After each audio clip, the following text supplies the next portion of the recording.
अस्सलाम वालेकुम एवरीवन। उम्मीद करती हूँ आप सब खैरियत से होंगे। अल्लाह पाक आपको अपने हिफ्ज़ व ईमान में रखे और तमाम बीमारियों से महफूज रखे, आमीन। आज हम जिस डिसऑर्डर के बारे में बात करेंगे वो है ऑब्सेसिव कंपल्सिव डिसऑर्डर यानी कि ओसीडी।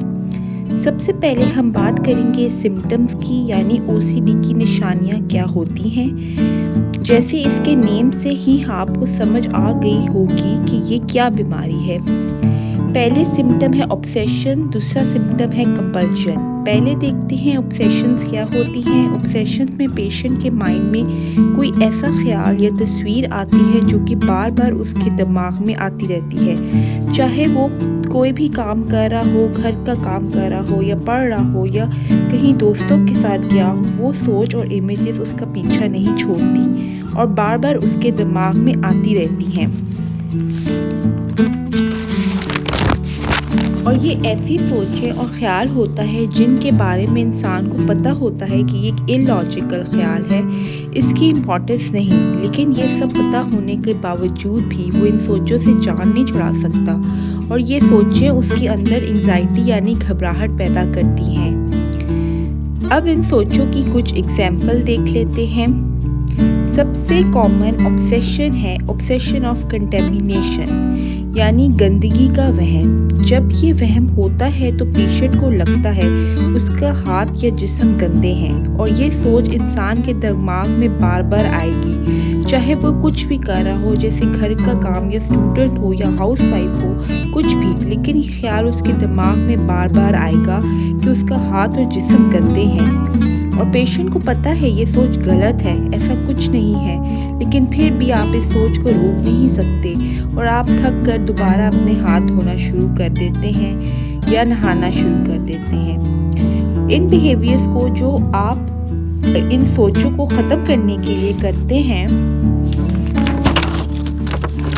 उसे बोलते हैं कंपल्शन। जैसे इस एग्जाम्पल में गंदगी की सोच ऑब्सेशन है और उन सोचों को ख़त्म कर देने वाला बिहेवियर हाथ धोना कंपल्शन है।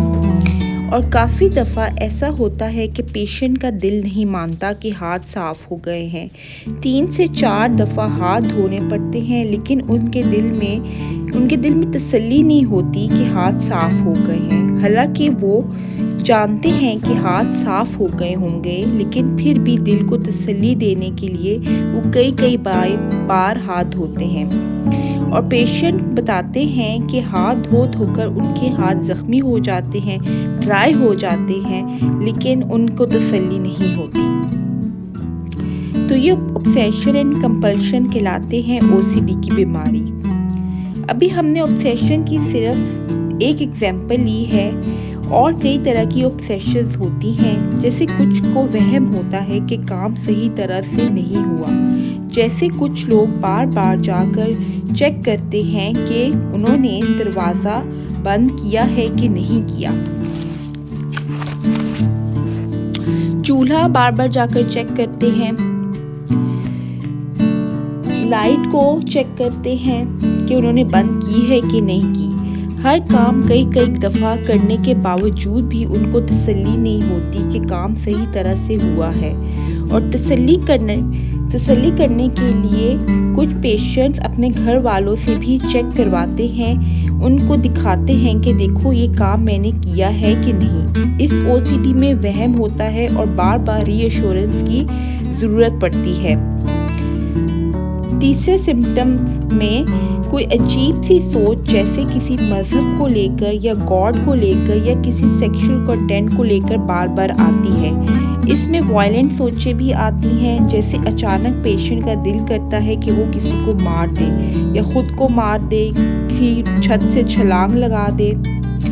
फोर्थ सिम्टम में पेशेंट को हर चीज़ एक ऑर्डर में चाहिए होती है, सिमेट्री में चाहिए होती है, मतलब हर चीज़ को एक ही तरह से अरेंज करता रहता है और बहुत सारा टाइम इसी में बर्बाद कर देता है। अब हम ओसीडी की वजूहात पर बात कर लेते हैं कि ये ओसीडी का मर्ज होता क्यों है। इसका मेन रीज़न ब्रेन में एक पर्टिकुलर केमिकल सेरोटोनिन की कमी की वजह से होता है। ये सेरोटोनिन अपना काम सही से ना कर पा रहा हो तो ओसीडी हो सकता है। ओसीडी का मर्ज जेनेटिक रीज़न की वजह से भी होता है, यानी अगर पेशेंट की फैमिली में किसी को मेंटल इलनेस रही हो तो उनमें भी ओसीडी पास हो सकती है। कभी कभार इंसान की ज़िंदगी में कुछ ऐसे ट्रिगर्स या स्ट्रेसर्स होते हैं, जैसे फैमिली में किसी की डेथ हो गई, पेरेंट्स का डिवोर्स हो गया या अनएम्प्लॉयमेंट की वजह से ये सब फैक्टर्स ओसीडी को ट्रिगर कर सकते हैं। तो जेनेटिक एंड एनवायरमेंटल फैक्टर्स दोनों ओसीडी को कॉज कर सकते हैं। इस ओसीडी की डिजीज़ में फैमिली का बहुत रोल होता है। उन्हें समझाने की ज़रूरत होती है कि ये एक मेंटल इलनेस है और पेशेंट जानबूझकर ऐसा नहीं कर रहा, वो जानकर किसी को तंग नहीं करना चाहता। ये एक डिजीज़ है, जैसे बाकी डिजीज़ेस होती हैं, इसको भी ट्रीटमेंट की ज़रूरत है और जल्द से जल्द अच्छे साइकेट्रिस्ट को दिखाने की ज़रूरत है, इससे पहले कि ये डिज़ीज़ बहुत प्रलॉन्ग हो जाए और इसका ट्रीटमेंट पॉसिबल ना रहे।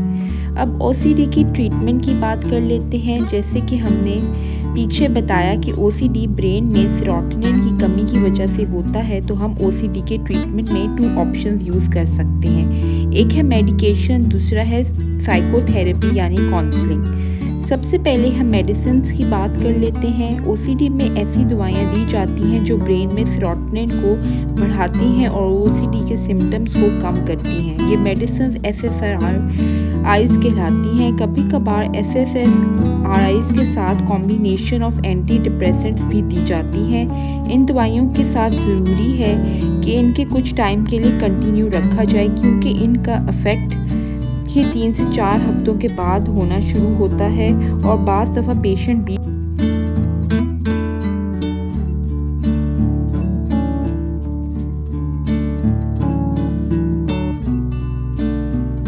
में ही दवाई छोड़ देता है कि इसका कोई इफ़ेक्ट नहीं हो रहा। अगर इफ़ेक्ट नज़र नहीं भी आ रहा, तब भी 3 से 4 हफ्ते तक आप ये दवाई जारी रखें और अपने साइकेट्रिस्ट के साथ रेगुलर कांटेक्ट में रहें और जैसे वो आपको मेडिसिन यूज़ करने को कहे बिल्कुल वैसे ही करें। ना अपनी मर्ज़ी से डोज बढ़ाएं और ना अपनी मर्ज़ी से डोज कम करें और ना ही अपनी मर्ज़ी से इसको बंद करने की कोशिश करें। दूसरा ट्रीटमेंट ऑप्शन है काउंसलिंग, जिसमें आता है एक्सपोजर एंड रिस्पॉन्स प्रिवेंशन। हम एक एग्जाम्पल ले लेते हैं जिसमें सबसे पहले पेशेंट को ट्रिगरिंग फैक्टर से एक्सपोज कराया जाता है, जिससे उसके दिमाग में वो सोचें आना शुरू हो जाती हैं। जैसे पेशेंट को कहा जाता है किसी चीज़ को हाथ लगाए जिससे उसको एंजाइटी बढ़ेगी, लेकिन इस ट्रीटमेंट में कंपल्शन बिहेवियर को रोका जाता है, यानी हाथ लगाना है लेकिन हाथों को धोना नहीं है। पेशेंट को कहा जाता है कि कुछ टाइम के लिए अपनी इस एंजाइटी को कंट्रोल करें, क्योंकि कुछ देर बाद ये एंजाइटी खुद ब खुद कम हो जाएगी।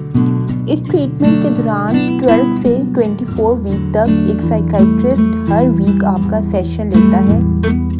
ये एक स्लो प्रोसेस है जो आहिस्ता आहिस्ता काम करता है, लेकिन एट द एंड पेशेंट काफ़ी हद तक अपनी नॉर्मल लाइफ में वापस आ जाता है।